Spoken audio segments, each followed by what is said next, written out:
News আলোর সকালের সংবাদে আপনাকে স্বাগতম। প্রথমেই জানিয়ে দিচ্ছি সংবাদ শিরোনাম। বর্তমান পরিস্থিতিতে নির্বাচনের দাবি ধোঁকাবাজি বললেন নাহিদ ইসলাম। পিআর পদ্ধতিতে নির্বাচন ব্যবস্থায় বাধা দিচ্ছে বিএনপি।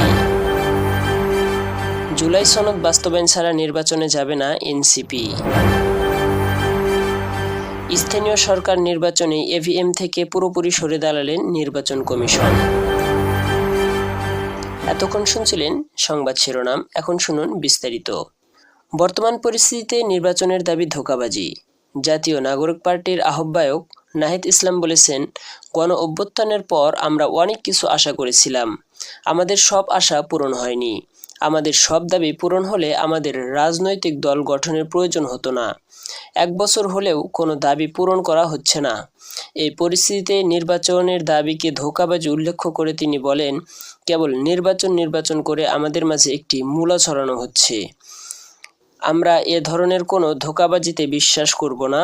আমরা অবশ্যই নির্বাচন চাই, আমরা নির্বাচিত সরকার চাই, তবে তার আগে শেখ হাসিনা সহ তার দোসরদের বিচারের আওতায় আনতে হবে। পিআর পদ্ধতির নির্বাচনে বাধা দিচ্ছে বিএনপি। পিআর পদ্ধতিতে নির্বাচন ব্যবস্থায় অধিকাংশ দল ঐক্যমত পোষণ করলেও বিএনপি এতে বাধা দিচ্ছে বলে মন্তব্য করেছেন ইসলামী আন্দোলনের আমির মুফতি সৈয়দ মোহাম্মদ রেজাউল করিম।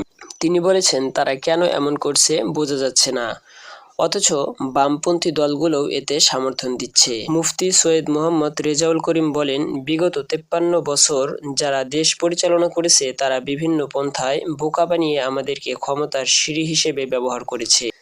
এরা ক্ষমতায় থাকতে এদেশ 5 বার দুর্নীতিতে চ্যাম্পিয়ন হয়েছে। তিনি বলেন, এদের দেশ পরিচালনার সময় হাজার হাজার মা সন্তান হারিয়েছে। ফলশ্রুতিতে আমরা পেয়েছি আয়নাঘর, ঘরের বাইরে গুম, ঘর থেকেও খুন।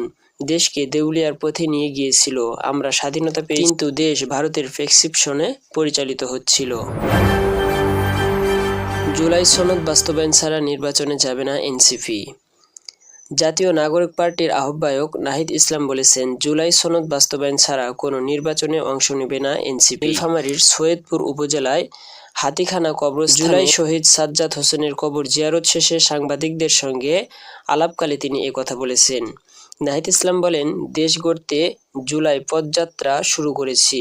উত্তর অঞ্চল থেকে শুরু হওয়া এই পদযাত্রার মানুষকে ব্যাপক সাড়া দিয়ে খুব শীঘ্রই আমরা তা দেশব্যাপী ছড়িয়ে দেব। শুধু ঢাকা নিয়ে উন্নয়ন নয়, উন্নয়ন চিন্তা থাকতে হবে গোটা দেশ নিয়ে। স্থানীয় সরকার নির্বাচনে ইভিএম থেকে পুরোপুরি সরে দাঁড়ালেন নির্বাচন কমিশন।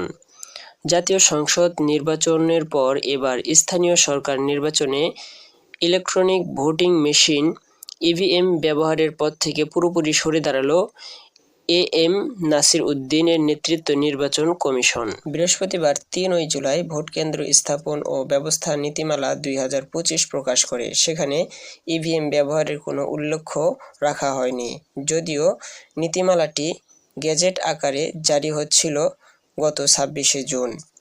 2023 সালের আগে নীতিমালার ইভিএম ভোটদানের জন্য আলাদা ভোটকক্ষের বিধান ছিল, যা এবারের সংস্কার থেকে সরিয়ে নেওয়া হয়েছে। ফলে স্থানীয় সরকার নির্বাচনে ইভিএম ব্যবহারে আর কোনো সুযোগ থাকছে না।